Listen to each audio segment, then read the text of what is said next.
नमस्कार, मेरा नाम डॉक्टर सुवर्चला है। मैं जीवा फर्टिलिटी सेंटर्स में साइंटिफिक डायरेक्टर हूँ। फ्रक्टोज क्या सीमन में हो सकता है और फ्रक्टोज का रोल क्या है सीमन में, इसके ना होने से क्या असर हो सकता है, अगर फ्रक्टोज कम है तो उसके ट्रीटमेंट ऑप्शंस क्या हैं, आइए आज जानने की कोशिश करते हैं। फ्रक्टोज एक शुगर का सब्स्टिट्यूट है, यानी आप ग्लूकोज की बात करें, सुक्रोज की बात करें तो फ्रक्टोज भी एक शुगर है। और जैसे कि शुगर से हमको ताकत मिलता है, एनर्जी सोर्स होता है शुगर, स्पर्म के लिए भी फ्रक्टोज एक एनर्जी सोर्स है। ये प्रोड्यूस होता है सेमाइनल वेसिकल्स में। तो अगर फ्रक्टोज सेमाइनल वेसिकल से रिलीज नहीं हो रहा है तो स्पर्म्स का एनर्जी सोर्स जो है वो कम हो जाता है। आइए देखते हैं ये होता क्यों है और इसका क्या इफेक्ट हो सकता है। सबसे पहला है कंजेनाइटल एब्सेंस कहते हैं, कि पैदाइशी अगर सेमाइनल वेसिकल्स ना हो तो ये इशू हो सकता है कि फ्रक्टोज कम होने के कारण स्पर्म्स में प्रोडक्शन तो है बट मोटिलिटी नहीं है, यानी कि हरकत नहीं है, और ये बहुत बड़ा कारण बन जाता है इमोटाइल स्पर्म्स का। अगला कारण हो सकता है ऑब्स्ट्रक्शन। अगर रिप्रोडक्टिव ट्रैक में कहीं भी ऑब्स्ट्रक्शन है, या इजैकुलेटरी डक्ट में हो या प्रोस्टेट में कुछ प्रॉब्लम हो,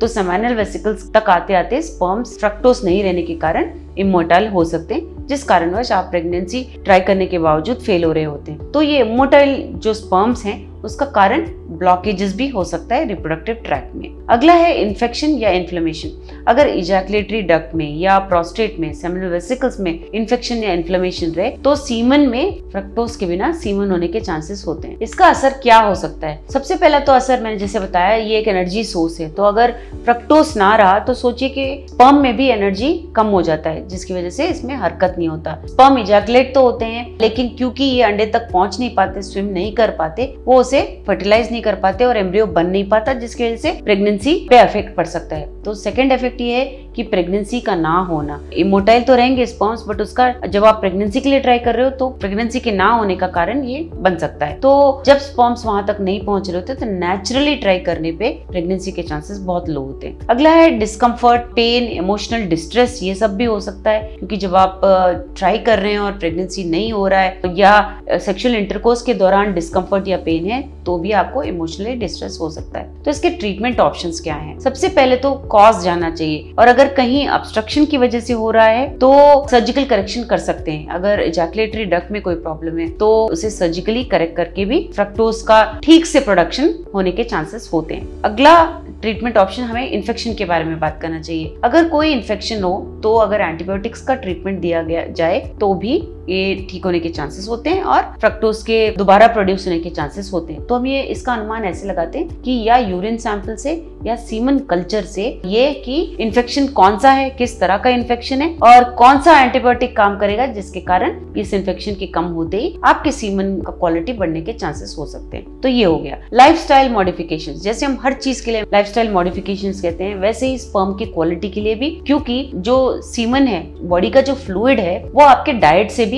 इफेक्ट होता है। अगर आप रेगुलर बैलेंस डाइट खाएंगे, एक्सरसाइज करेंगे, प्रॉपर वेट मेंटेन करेंगे, डिहाइड्रेशन ना होने देंगे बॉडी को, तो आपका स्पर्म सैंपल जो सीमन में होता है वो भी अच्छा रहेगा। तो ये बहुत जरूरी होता है। तो ये हो गए प्रॉब्लम को जानते हुए ट्रीटमेंट करना। लेकिन अगर फिर भी ट्रीटमेंट के बावजूद इंप्रूवमेंट ना रहे, मोटिलिटी इंप्रूव नहीं हो रहा है, आपकी शादी को बहुत साल हो गए, आप बहुत दिन से प्रेगनेंसी के लिए कोशिश कर रहे हैं, आपकी वाइफ की उम्र बढ़ती जा रही है, स्पर्म में क्वालिटी भी अच्छा नहीं हो, तो आपको आईवीएफ के बारे में सोचना चाहिए। आईवीएफ में मोटिलिटी का रोल होता है डेफिनेटली। अगर मोटिलिटी ना हो तो आप आईवीएफ नहीं करा सकते, लेकिन आईवीएफ के अंदर एक प्रोसीजर है जिसका नाम है इंट्रासाइटोप्लाज्मिक स्पर्म इंजेक्शन। इसमें अगर स्पर्म थोड़ा भी हिल रहा हो तो उसे लेके इक्सी करके, इक्सी कहते हैं उसे, intracytoplasmic sperm injection, ICSI. ICSI के प्रोसीजर द्वारा आपके एम्ब्रियो को तैयार किया जाता है और आपके जब वाइफ के यूट्रस में डाला जाएगा तो सक्सेस रेट बहुत अच्छा होता है। तो ये प्रोसीजर अगर थोड़ा हिलते हुए स्पर्म दिख रहा है तो उसे लेके किया जाता है। कई स्पर्म्स तो ऐसे भी होते हैं जो बिल्कुल नहीं हिल रहे होते हैं, उनके लिए भी एक सॉल्यूशन है।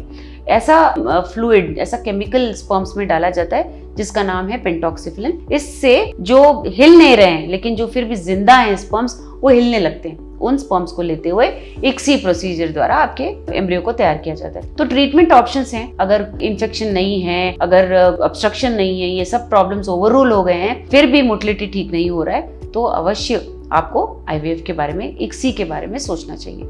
इसके बारे में और जानकारी के लिए अवश्य जीवा फर्टिलिटी सेंटर्स आइए। धन्यवाद। हमने इस वीडियो को बनाने में बहुत मेहनत की है, जरूर हमें सब्सक्राइब और लाइक कीजिए। Thank you.